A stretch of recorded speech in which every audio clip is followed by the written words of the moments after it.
After a trip with her friend, my wife returned with something surprising. It was a late evening when she came back. I had been anxiously waiting for her at home, eager to hear about her adventures. She had gone on a weekend trip with her close friend, Sarah, to a small coastal town they had often talked about visiting.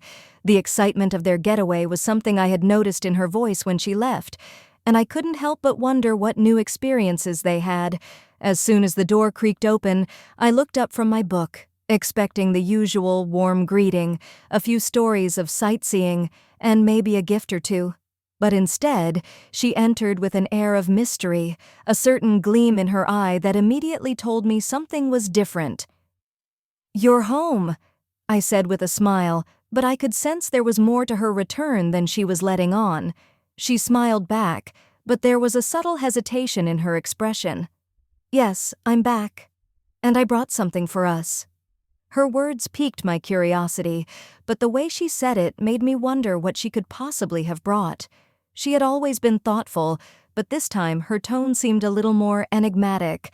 I stood up and walked toward her, trying to get a glimpse of whatever she had brought.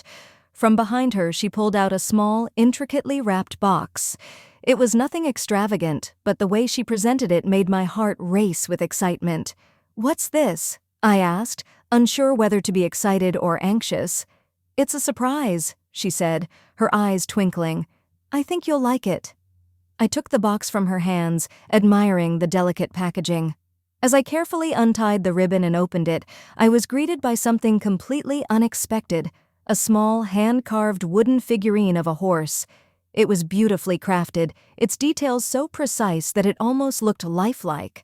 The texture of the wood was smooth, and the figure had a sense of elegance to it, something that made it feel as though it held a deeper meaning.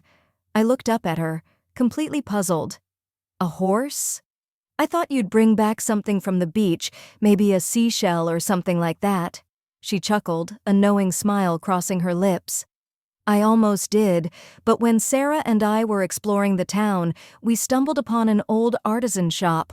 The woman who ran the shop told us the story behind these figurines. She said they are crafted by a local family that has been carving them for generations. Each figurine represents something different. This one symbolizes strength, perseverance, and freedom."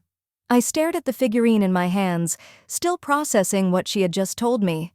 "So, why this one?" I asked, feeling a strange sense of significance in the air.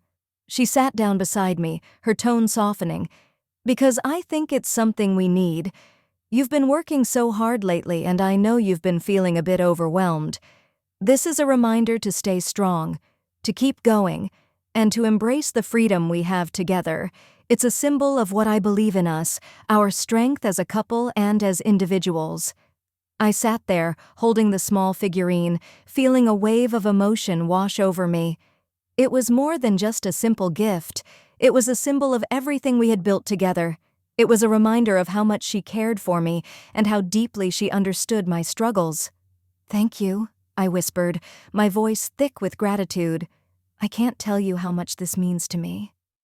She leaned in and kissed my cheek, a gentle, reassuring gesture. "It means a lot to me, too. And when things get tough, remember this little horse and know that we can handle whatever comes our way." That night, as we sat together, the small wooden horse on the table between us, I realized how truly lucky I was to have someone who not only loved me, but understood me in ways I could never fully express.